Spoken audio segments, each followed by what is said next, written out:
The Daihongdan Incident. When North Korea and the US work together. Nothing unites quite like a common enemy. Since the 1950s, the United States and North Korea have had a relationship that can generously be described as difficult.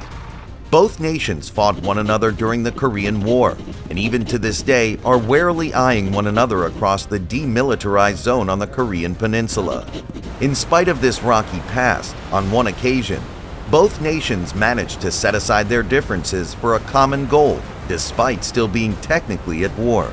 In October of 2007, North Korean cargo vessel the Daihongdan had just delivered its cargo of sugar from India to the Somali capital of Mogadishu and was returning home.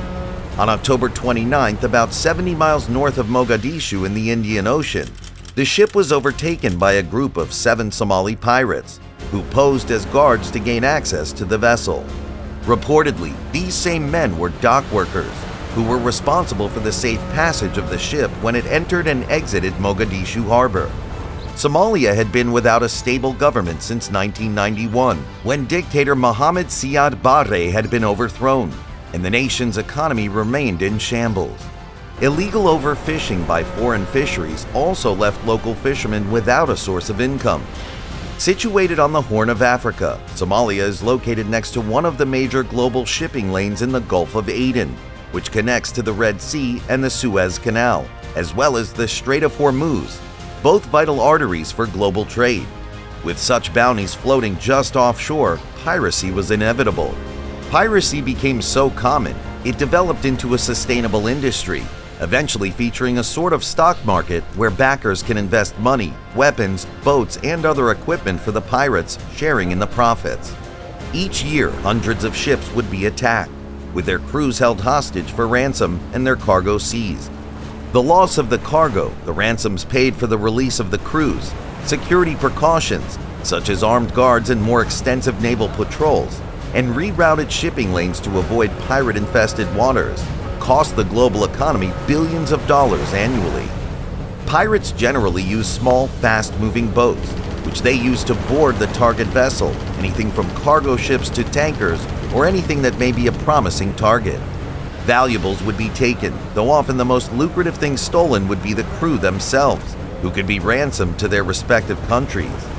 The number of pirate attacks has waxed and waned over the years, and has been greatly reduced due to international efforts.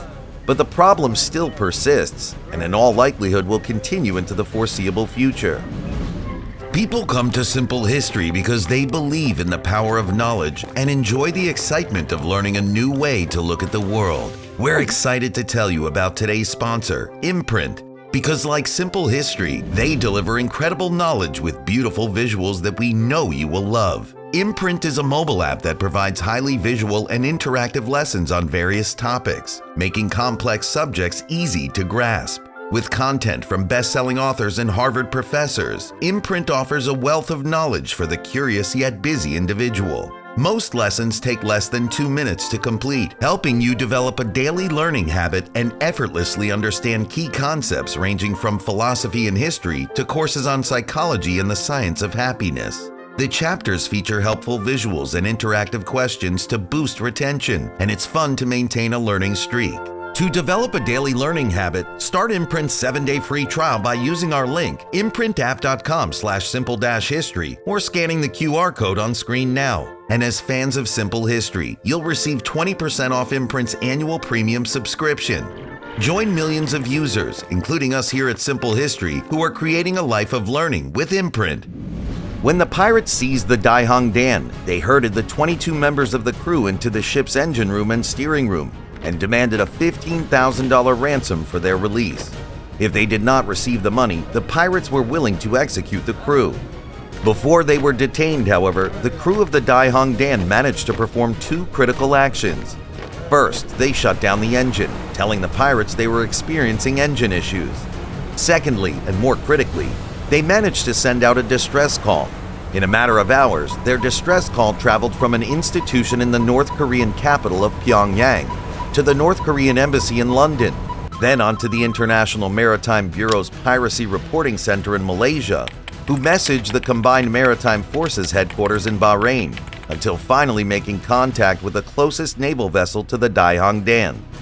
The International Maritime Bureau was established in 1991, coinciding with the collapse of the Somali government and the rise of piracy.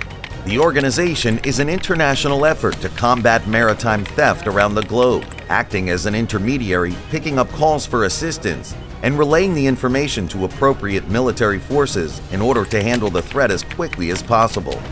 The closest naval vessel to the Daihang Dan was the USS James E. Williams DDG-95, an Arleigh Burke-class destroyer which was operating in the region. When it received the information and location of the captured vessel, the Williams diverted course and headed towards the stricken Daihang Dan. As the destroyer approached the captured vessel, it launched an SH-60B Seahawk helicopter. This aircraft, the workhorse of the U.S. Navy, is a maritime version of the ubiquitous UH-60 Black Hawk multi-purpose helicopter used by the U.S. and other armed forces.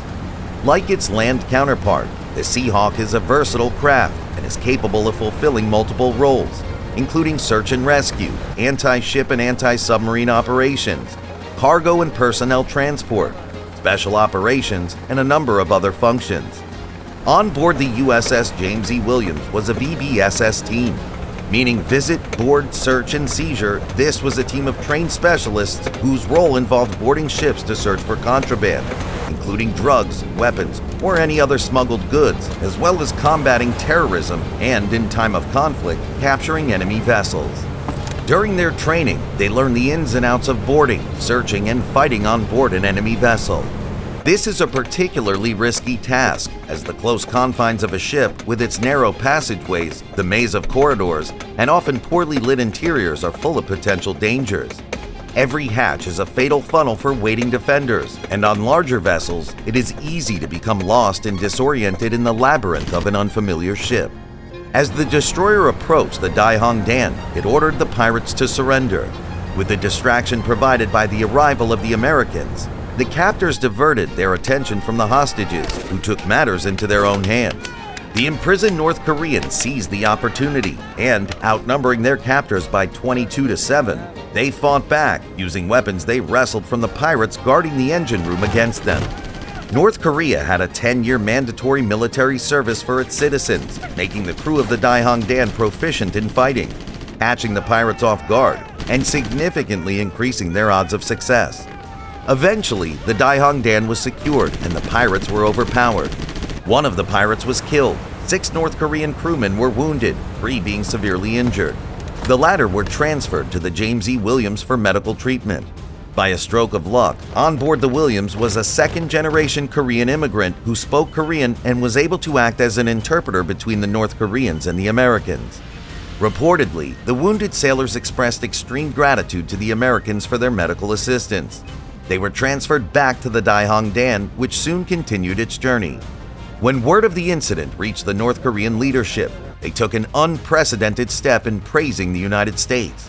In an official statement, the government of North Korea released a statement describing the events of the incident, ending with thanks to one of their great political rivals, stating, "We feel grateful to the United States for its assistance given to our crewmen.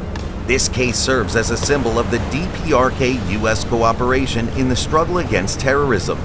We will continue to render international cooperation in the fight against terrorism in the future, too." There was some hope that the incident would act as a catalyst for further peaceful relations between the two rival nations, who would shortly afterwards engage in nuclear disarmament talks. A spokesperson for the United States stated, "You will always find our Navy prepared to help any ship in distress.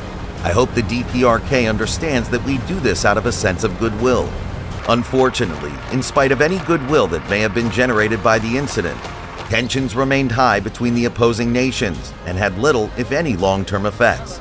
Still, the Daihang Dan incident is one of the more unusual events in the long and turbulent relationship between the United States and the Democratic People's Republic of Korea. It just goes to show that even the bitterest of foes can work together when faced with a common enemy. Thanks again to Imprint for sponsoring this video. Don't forget, you can get a 7-day free trial and 20% off Imprint's annual premium subscription by using our link, imprintapp.com/simple-history, or scanning the QR code on screen.